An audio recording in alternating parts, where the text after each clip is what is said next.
Hello. Hi. Can you state your name? My name is Rachel Elizabeth Kenney. And can you state your age? I am 8 years old. Awesome. So, I'll ask you a couple questions about the pre-conventional level of reasoning, which means two things. Part one is you don't do bad things because you don't want to get in trouble. And the second part is you do good things because you want people to do good things for you. So it's kind of like, the first part is, you don't break the rules because you just don't want to get in trouble. And the second part is, you scratch my back, I scratch yours. Or treat others the way you want to be treated. Yeah. So I'm posed two scenarios, and then we'll see how you respond to those scenarios, okay? Okay, so first scenario. Bear in mind that you don't do bad things because you don't want to get in trouble. The law says that you're not allowed to have your phone in class. Okay. You really want to pull out your cell phone now, but you know the rules say don't pull out your cell phone. What do you do? Why would you do it? Well, I would just ignore it and think of my favorite song. Like my favorite song is the E-Rock Attack on Titan song. I was just and keep on doing my work while I was doing that. And then, after class, since I've been, annoyed, you're pulling my cell phone, then I would just, pull it out, check what I need to check, and then put it back very quickly. So, do you, not break the rules because, why would you do that? Why wouldn't you just pull that out in secret?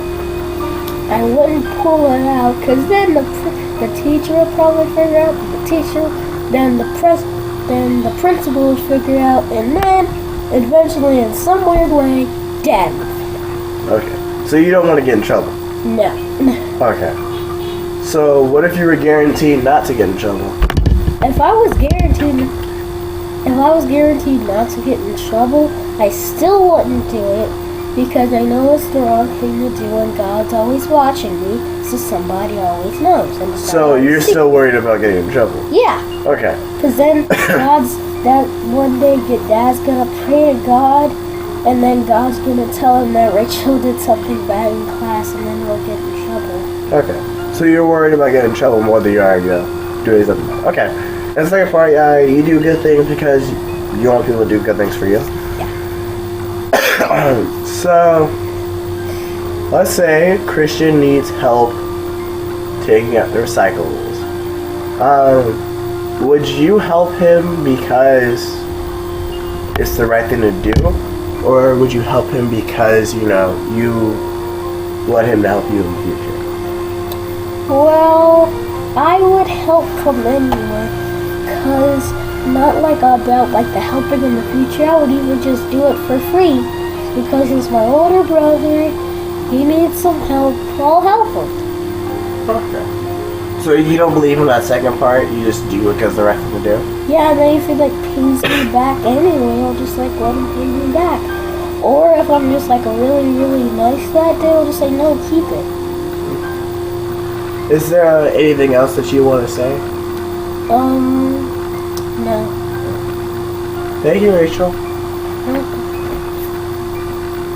Bye, viewers.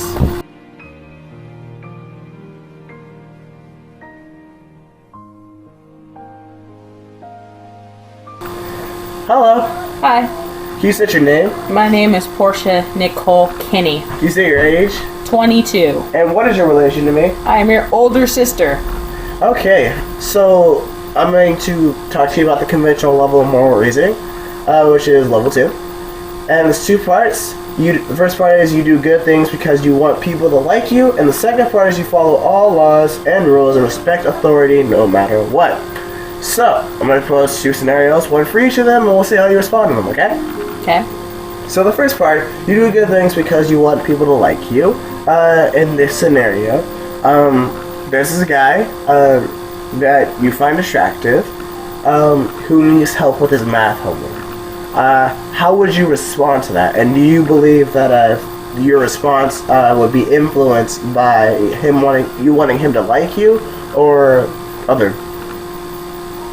I think that my saying yes to helping him would be influenced by the fact that I would like to get to know him, but me helping him would be purely based on the fact that I want to help the guy out. It's just a consequence that we're actually going to be hanging out together during the time of, whether it's whatever helping him out with. But in short, I would probably be more apt to just helping him just because it's the right thing to do, rather than because if I help him out, then we might be walking down the aisle one day and blah blah blah. So yeah. Okay, so you do it because of the right thing, but you also believe that him wanting him to do good things for you is a small influence on you. Explain. So like you're not solely looking at it like I'm gonna help him because I want him to do something. You're looking at it like, but it may happen. No, it's not even it may happen. It's like, if something happens from that, that's great. But if it doesn't, that's great too. But it's mostly he asks me and I'm like, oh yeah, sure, of course I'll help you, because I like you. But when I'm actually helping, it's because I want to help you. It's not because hopefully like he'll ask me out or something. Okay. No. Alright, and so for the second part, you follow all laws and rules, respect authority no matter what. So let's just say that by some weird coincidence, the police come to the house and say, we're looking for Terrell, David Aarons, and Kenney. We have a warrant for his arrest for murder. You know that there's no other way that could have happened with you the whole time, all day long.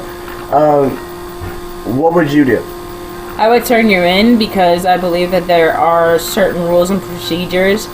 We do have cameras on our house, so I actually have physical evidence to actually prove that you haven't been there. To try to resist and, probably get all belligerent, it might make it worse for you because, they might be like, well, if he didn't do anything, then why are you acting just so uptight and so, combative? So I would let you go to prison, and then I would get a good lawyer, and I would also give evidence showing and proving that you were not capable of committing whatever crime that they claimed that you commit, because there was no way that you could have actually left the house. Okay. So you respect the authority and then, clear my name later. Yeah, I would respect the authority, yes. Okay. For the sake of both, but not just because, but it's also for safety reasons, of course. Okay. Yeah. So, do you believe that your age has an influence on your decisions? Yes. Would you care to explain? Because I'm 22 years old, I'm a college student, and I've been in the real world for 4 years of my life, and so... 4 short years. Well, it's still 4 years. It's enough. That's enough to basically, you have to pay taxes, you have to pay for your cell phone bill, pay everything your own car insurance, your own car, your own gas, dealing with employers and employees and all this stuff. So all of that and learning different perspectives from other people in the real world scenario kind of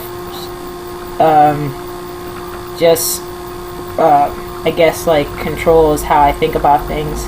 So I think of things more rationally than if I was someone who was carefree, like I was when I was in high school or younger, because I don't have anything to really... I didn't have anything to really worry about back then, but now I do, so. Okay. Is there anything else you'd like to add about your understanding of this, or just morality in general? No. Okay. Alright, thank you. Nice to meet you.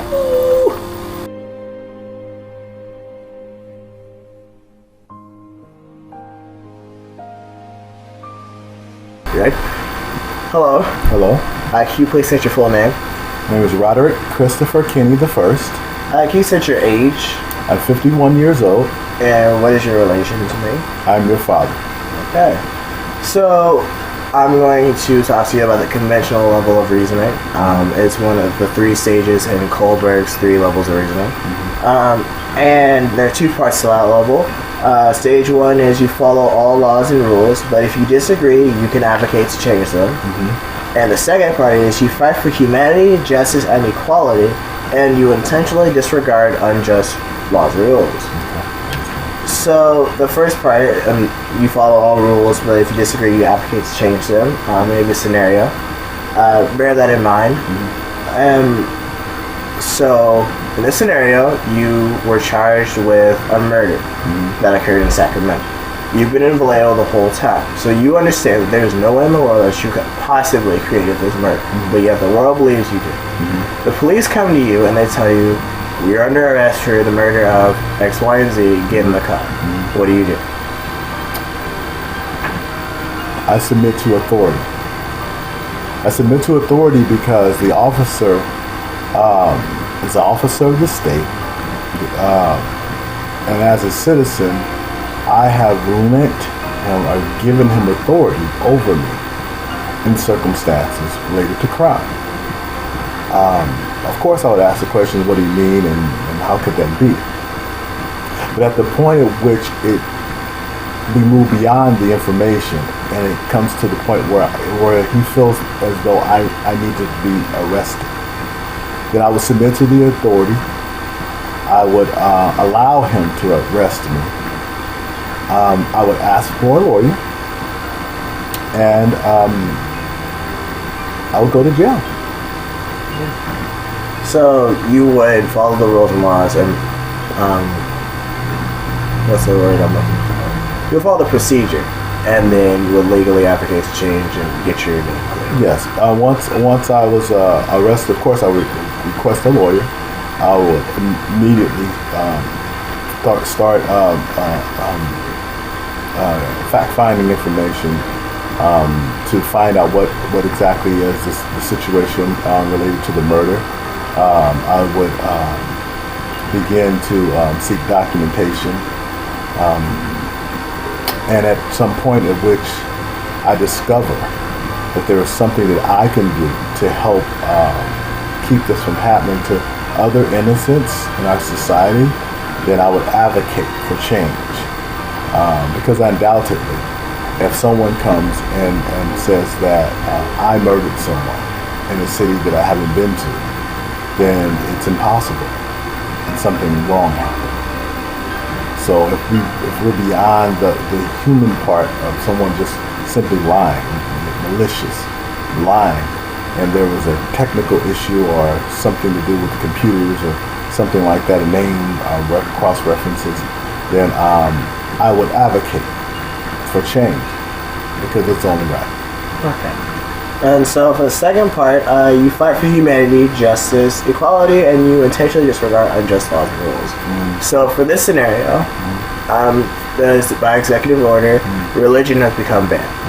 The president has come out and say, you are now, from this point forward, forbid to be a Christian. You are a devout Christian in both this scenario and in your personal life. Yes. So maybe you can reason with this more within your answer. Yeah.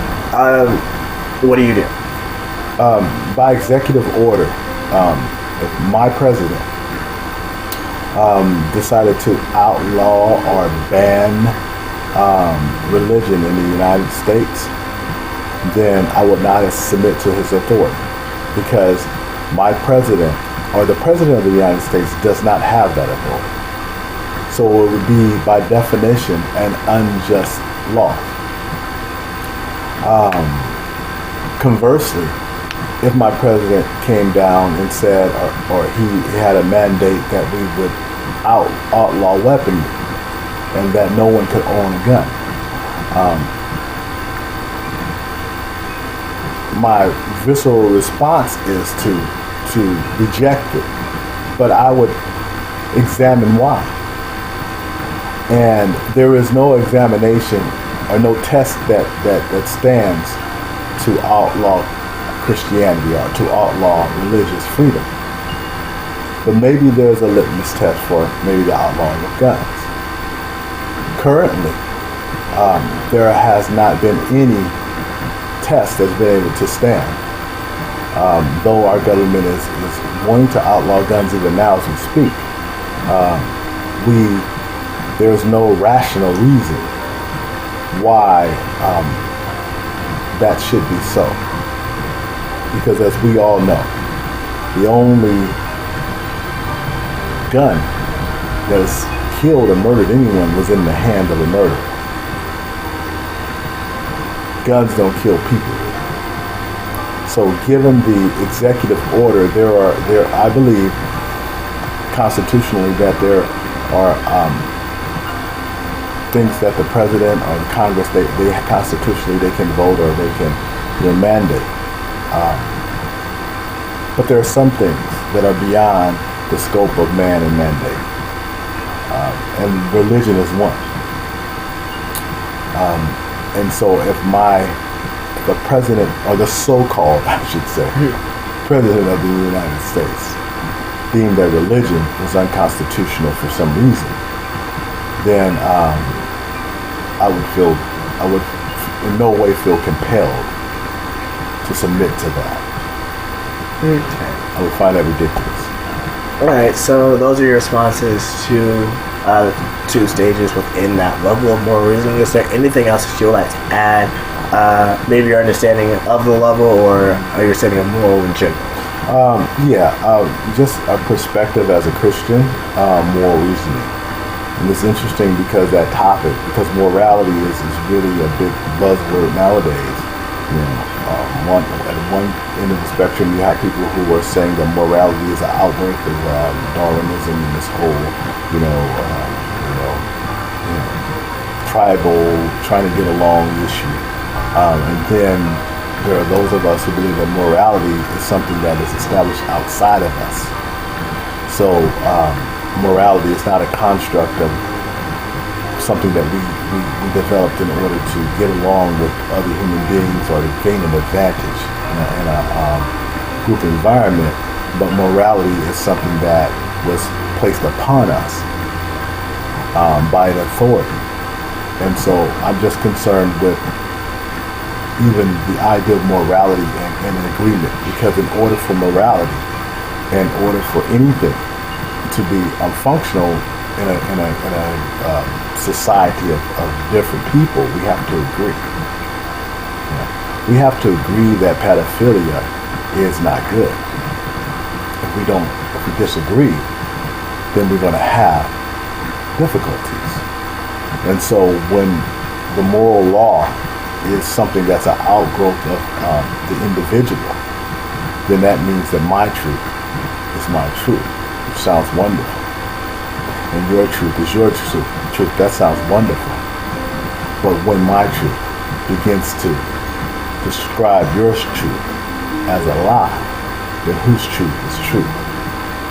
Because if your truth is of self and my truth is of self, you have no right to define my truth, nor do I have a right to define your truth. But if I have authority over you, I can define your truth, because there's no truth outside of ourselves. So the dilemma is big, the question is big. The answer has already been given.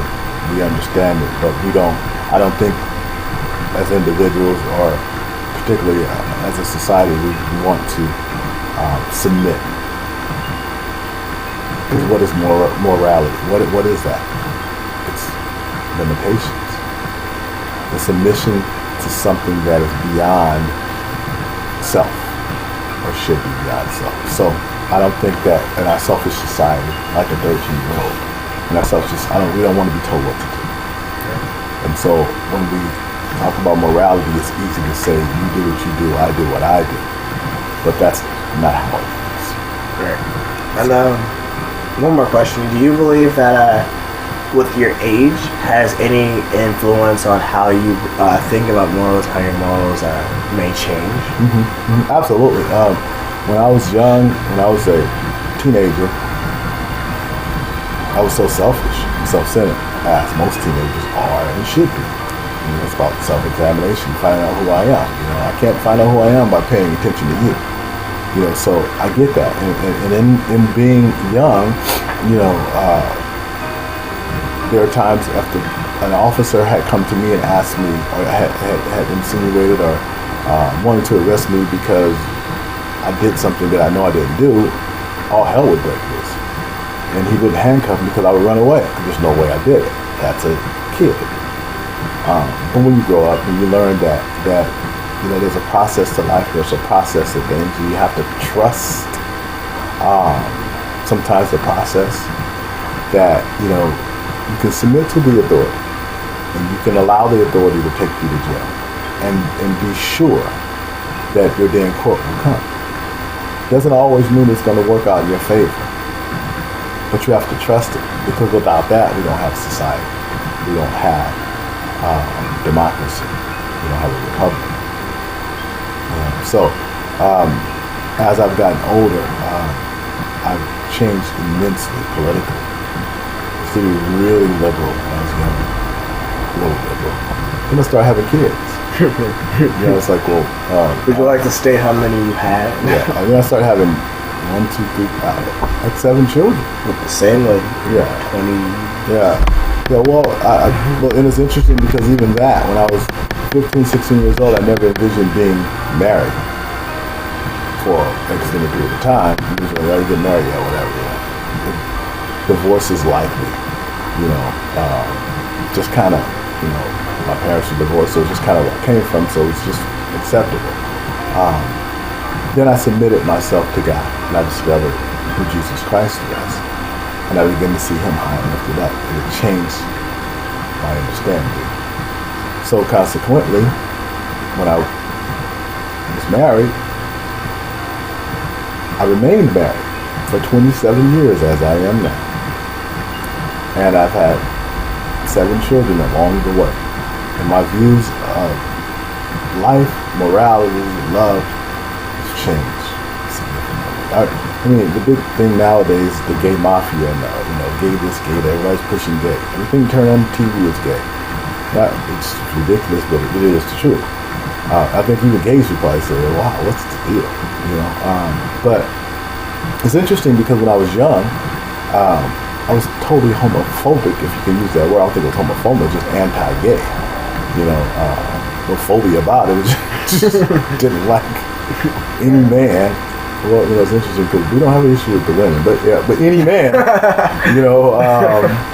we That's a psychology issue. Yeah, that's a whole different. Yeah, but any man that would partake in another man was, just particularly where I was from, was unacceptable behavior. And when I was 20 years old, I probably would make a statement along the lines that anybody that would do that is probably worthy of death. Right. And it wasn't until I lived a while, until I learned some things, until Christ became my center, and I began to understand the compassion and love that he had for me, he had for everybody. The murderer, the kidnapper, the whoremonger, the whore, the gay guy, the heterosexual who likes too much heterosexual sex. He died for everyone. And because he died for everyone, then that means he's high and lifted up above all of us. So even my radical views, and I have more than gay radical views, I have radical views about a lot of stuff, were under him. So that means we're all alike in a sense. We're all in need. So as I've lived and as I've learned, I have more compassion. I'm not dogmatic about what I believe. I've always said, and I've always trained you guys, if it's the truth, it can stand. It's only lies that you have to protect. Truth will stand. And so even in my belief in Christ, I've searched every religious book. I looked at countless atheists, new atheists. Oh God. Atheists who dress as scientists and scientists who say they're not atheists but they're atheists. Mm-hmm. All of that.